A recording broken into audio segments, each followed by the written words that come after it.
I'd like to thank everybody for coming and helping us with this press release. This is very important to us. I just want to remind everybody before we start, this is an ongoing investigation. We will release as much information as we're able to release at this time.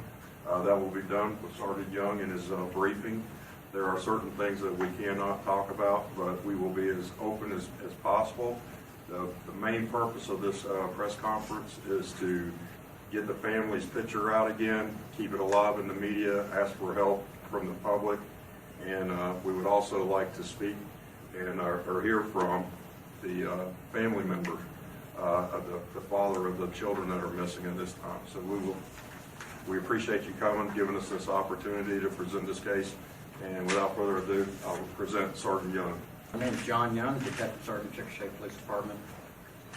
The biggest thing, as Chief Steele was explaining as far as why we reached out to the media, is that we need your help and we need the public's help in locating Destiny, Isabella, Anastasia, and Melanie. We have to have their help. We've had numerous leads that we've followed up on. Unfortunately, at this time, those leads have not led us to a conclusion at this time as far as what may have happened. We have no reason right now to believe that the children or Destiny are in trouble or in danger. One of the questions that I've been asked the most about is why has an Amber Alert not been issued? After visiting with the Department of Public Safety in regard to an Amber Alert, we don't meet that criteria at this time. There has to be an immediate threat of harm, somebody's in danger, or somebody's dead that may not know where the children are. At this time, the information that we have is that the mom knows where the children are at.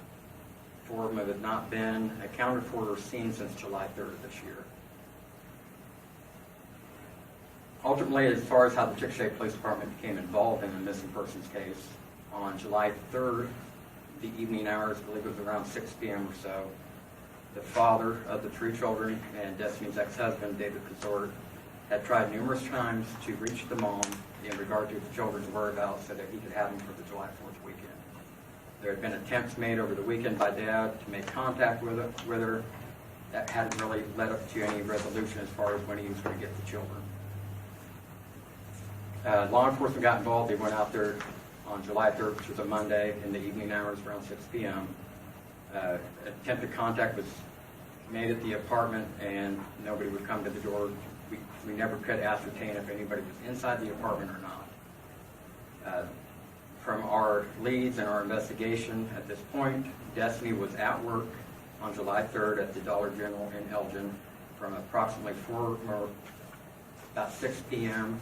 to 11 p.m. that night. We were able to verify that she left work at 11:18 p.m. on July 3rd and headed west towards I-44. After that, we don't know where she went. After negative contact on Monday, July 3rd by the father, he went back out on July 4th, and around noon, Chickasha Police Department was contacted once again. The father had found the apartment with the door standing open. It appeared it had been disturbed in some way. I don't want to use the word ransacked, but obviously it's not the way that a normal house or an apartment is going to be kept. There was a table turned over. We don't know how that happened. We had no evidence. We still don't have any evidence that anything foul had happened inside the apartment. Officers cleared the apartment, not finding anybody. They were able to locate Destiny's cell phone, her purse, some other personal belongings, as well as the belongings of the children. The only thing at this time that we know that are missing for sure are the 3 car seats for the children. We don't know where those are at. I'm not going to speculate. But her car at some point ends up back at her apartment after 11:18 p.m. on Monday night. We don't know if she's the one that drove it there or what. But at this time, we just don't have any information. We had no witnesses come forward that may have heard a disturbance of any sort. So as of right now, it sounds bad, and I'm not trying to let you guys down here, but we don't have that information to provide. We have theories out the wazoo right now, but I don't want to go chasing those because those might lead us in a direction that we don't need to go. Again, I have to reiterate that we have no reason to believe that Destiny or the children have been harmed in any way or in any danger. At this time, there's just been no contact by her with her family. I mean, it's just we've not had any communication without her having a cell phone. It's not known at this time if she has another cell phone or if she has somebody helping her. We don't know that. We do know that Destiny's had ties in Texas, particularly the Wichita Falls area. She had a romantic relationship down there. We've been in contact with authorities down in that area, and we've not had anything conclusive come out of that. We also know that she has family in the state of Illinois. With this being involved, we have reached out and been in contact with the FBI, and they have offered their assistance. At this time, it's early on. I can't get into great details what assistance they're going to be offering, but they have agreed to help us out with this. That's the same with the Oklahoma State Bureau of Investigation. We've reached out to them, and they're offering technical assistance. I've been asked about people cooperating, particularly David here and a boyfriend by the name of James Hitchcock, if they've been cooperative. Everyone we have spoken to has been more cooperative with us. I've been asked about the babysitter. Do we know who this babysitter was that was watching it? No. Her family, nor David, have any information as far as who the babysitter may have been. We've been in contact with multiple individuals that may have watched the children. They were either sick or unavailable at that time. But we don't know where the kids were at while she was at work. The only person that would know that is Destiny.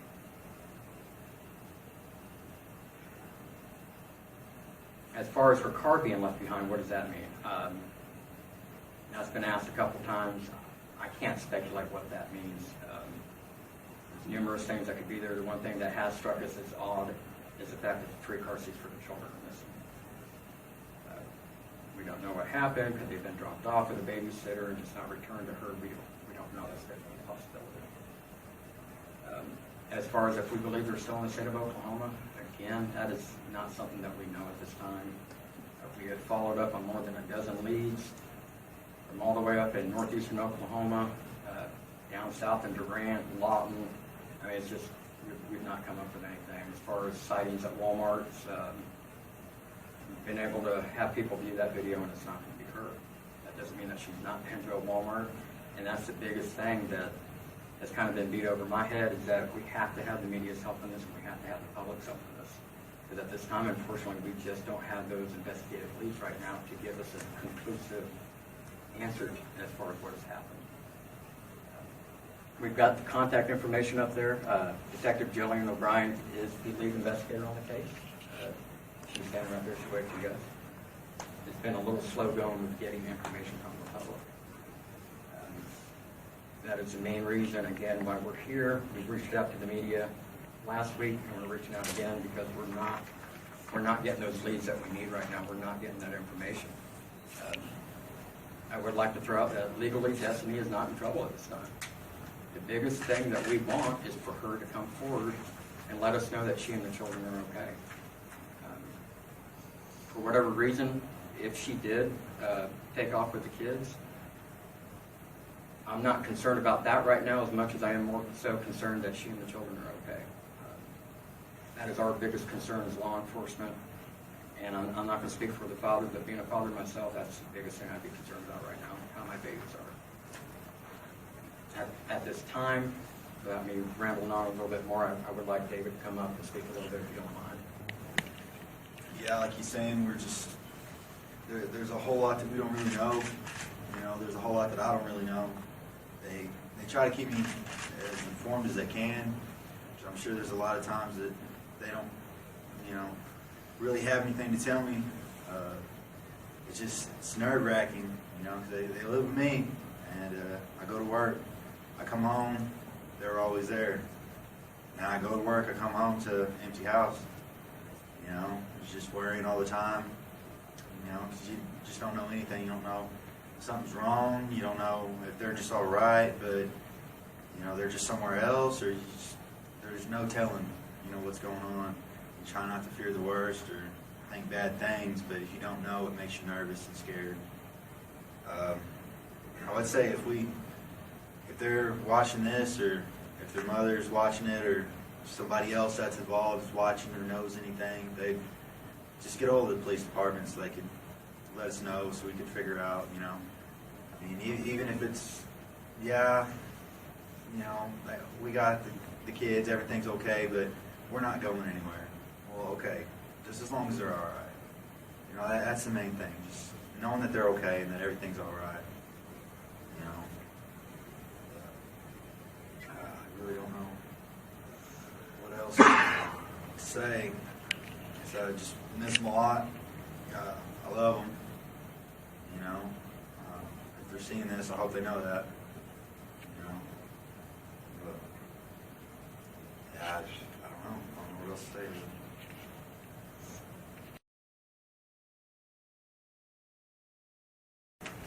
Up on the screen here, that first number that I would like to point out is the Crime Stoppers number. That's area code 405-224, and the word tips. That's an anonymous phone line that you can call into us and give us that information. We don't record your caller ID. You don't have to give a name. You don't even have to tell us how you have that information, but get that information to us. The Chickasha Police Department dispatch phone number, which is our non-emergency number, that's 405-222-6050. I also have, again, the case investigator, Detective Jillian O'Brien. Her phone number is 405-222-6046. And myself, my office number is 405-222-6056. And again, anybody with information, I don't care how you come about that information. I'm not going to hold it over your head, but we have to have that information. We have to get these little girls home. And we need to find out about Destiny. We need to make sure that she's okay. In no way, shape, or form are we, as law enforcement, trying to make her out to be the bad guy in this, because we don't know. We have no idea what her involvement is. We have no idea what anyone's involvement is. I make a plea again that anyone with information about Destiny, about Isabella, Anastasia, and Melanie, contact us. Let us know where they're at. Let us know that they're okay, and we can work with it from that point. I would also like, I mentioned these agencies earlier, that the Federal Bureau of Investigation, along the State Bureau of Investigation, and the Grady County District Attorney's Task Force here in Chickasha, they're offering their assistance, and we're more than grateful to accept that. But again, the Chickasha Police Department ourselves cannot, we're not going to be able to get this done by ourselves. That's where the media and the public are going to come in to help us out, provide us information. At this time, there were packets provided, it's got a little bit more of a detailed timeline for you guys, and at this point, the press conference. No questions? No questions at this time. As information, again, as Chief Steele pointed out, as more information becomes available that we're able to release without jeopardizing the investigation, we're going to release. Right now, we don't have a whole lot to go off of. A request was sent out with the press release email to send us questions. So I kind of incorporated that into the statement that I've provided. So at this time, I will not be accepting any questions. Even for clarification? As far as what? You mentioned James Hitchcock. Has he been cooperative? Is he in the area still? He's local as far as in this general area. He's been more than cooperative, as has everybody that we've interviewed. Mr. Prasad, his family, his significant others, Destiny's family, everybody has been cooperative. We have no reason to believe that anybody's keeping anything from us. Could we ask Dave about his last contact with Destiny? That would be totally up to him. You want to talk to us about your last contact? Kind of the typical conversation. You know, we haven't always got along the best, but you know, we've always kind of made things. You know, there's a reason why we're not married anymore, but nonetheless, you know, we try to work things out for the girls. Our last conversation was a little strange. There's a lot of questions, you know, that I asked that didn't seem they really got answered. But other than that, it was strange, but it wasn't no stranger than most of the conversations. That's what bothers me. It was just kind of, you know, out of the blue that everything happened the way it did. I was surprised. When was the last time you talked to her? I don't know the exact date. It was before we went to pick up the girls for our visitation for the 4th. I know that. And we were trying to speak about how we were going to meet to go pick up the girls, you know, and always kind of go over it and say, well, you know, we're going to probably do the exact same thing, but let's go ahead and bring it up again, you know, meet at your house and all that. I don't think that it really worked out that way. I think there was some confusion as to how it was going to work out, and then whenever I went there, nobody was there. So I said, well, maybe they're just confused, So I went to the other place she spoke of. Nobody was there either, and that's when I kind of got worried. I thought maybe she just wanted to keep him for that day. So I said, okay. We waited till the next day and went there, and that's when we seen the apartment the way it was. And that's when we kind of got worried. And, since then, that's been pretty much it. Other than trying to call and not getting a response, and texting. You've got 3 little girls. I imagine your house at any given time is just constant chaos and crazy and laughter and goofy. Yeah. What's it like now? It's quiet. It's really, really quiet. We got 3 or 4 kids running around the house all the time. They throw all their toys around, and it gets messy. You come home and you're used to complaining about the toys being all over the place, but now you come home and you see them and it kind of makes you sad.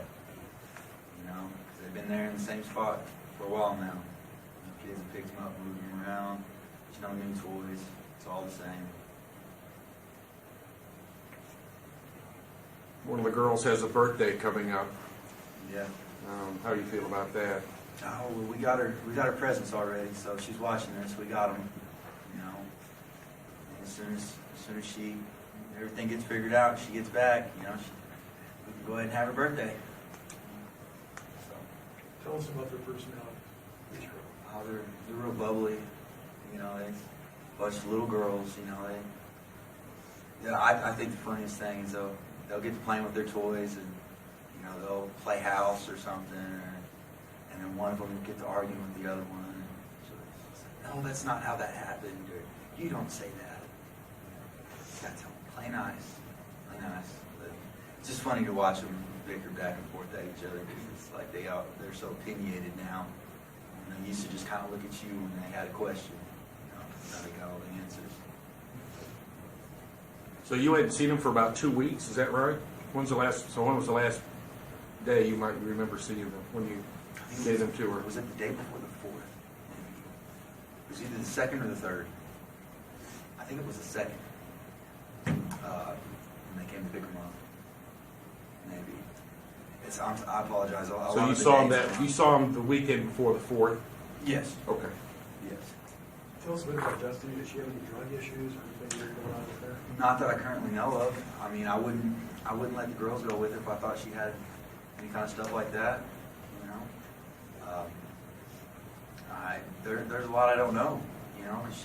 She's kind of her own person. She kind of keeps to herself, and I kind of keep to myself. We do what we can for the girls, but this is just kind of strange. Did she ever take him off or talk about taking off? Oh, I think back when we were married, Isabella wasn't even one yet, and I think they took off to Illinois to be with some family, without my knowledge. And we ended up talking things over and working it out. I wasn't there for Isabella's first birthday because we ended up working it out and everything worked out fine. So that's why I thought maybe, family in Illinois, but nothing's really came of that. So it's just, that's the biggest thing. We just really don't know. There's just not really enough information in hopes that somebody will see something or know something and come forth and say something, even if it's the smallest thing. Do you think she's in danger? I don't think so. Whenever something bad happens, you sit there and you worry about it, you start thinking the worst. And I try to tell myself, don't think the worst, because you don't know. They could be a block away. Literally, they could be a block away from my house, and I would have no knowledge of that. I wouldn't know. And that's the thing, is you just don't know. Try not to think the worst, but you just really have no clue. When you're laying in bed at night, what's going through your head? Well, I used to lay in bed and wonder if the girls are getting up in the middle of the night. When they do, you can hear them playing with the toys. watch them. So I see they go back to the bedroom and just continue to play with their toys. Nah, it's just real quiet and everything. It's like you notice stuff, you know, because like I said, you always think the worst. You know, when stuff like this happens, you try to make yourself not. I just sit there wondering, you know, what's going on. And, you know, and every little noise you hear, like it doesn't even make any sense why a noise in your house would apply to anything like that. That you'll wake up, you know, and you can't sleep. It's like, maybe they showed up. Maybe somebody just showed up and they're here and everything's all right. It's nothing. All right, well, just one more question. If you guys have a question for Dana, that'll be it. We'll wrap this up. Did she have relatives here in Chickasha, or she was from El Reno, I guess, originally, or does she have family in the Chickasha area?